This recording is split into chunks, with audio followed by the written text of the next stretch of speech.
오늘 아침 신문 일면입니다. 먼저 중앙일보입니다. 세월호 특별법 재합의안과 관련해서 여론조사를 했다고 합니다. 이 기사 자세히 좀 보시면요.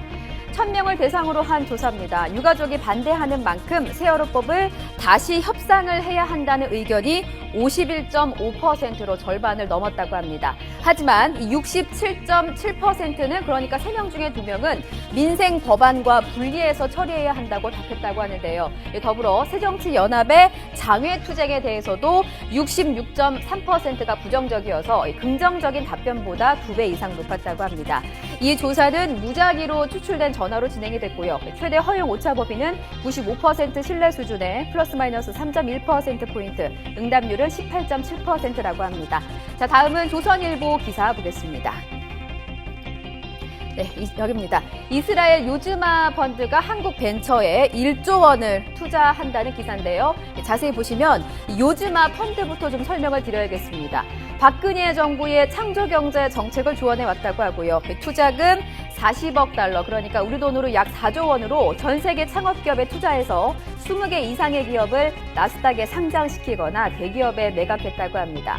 이 요즈마 펀드가 앞으로 3년간 1조 원 이상을 투자를 해서 한국 상업기업에 투자를 할 계획이라고 밝혔다고 하는데요.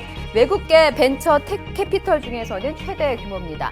한국의 바이오 기술, 통신 등 여러 분야의 창업기업이 글로벌화할 가능성이 높다고 판단했다는 게 투자의 이유라고 밝혔습니다. 다음은 국민일보 보겠습니다. 대기업의 불합리한 소유 지배 구조, 순환 출자의 실태가 10년간 왜곡 은폐되었다고 합니다. 자세히 좀 보면요. 순환 출자는 A기업이 B기업에 출자를 하고 B기업이 C기업에 출자를 하면 결국 A기업을 소유한 총수가 B씨까지 다 지배하는 구조라서 불합리한 소유 지배 구조라는 비판을 받고 있습니다. 삼성과 현대차, 롯데 등 이 굴지의 대기업들이 이런 형태로 그룹 경영권을 유지하고 있는데요. 그런데 이번에 공정위가 정밀 검증을 했더니 숨겨진 고리가 더 있었던 모양입니다. 삼성은 16개에서 30개로 밝혀졌고요. 롯데는 지난해만 51개였는데 다시 오류를 수정을 해보니까 무려 5,851개로 드러났다고 합니다.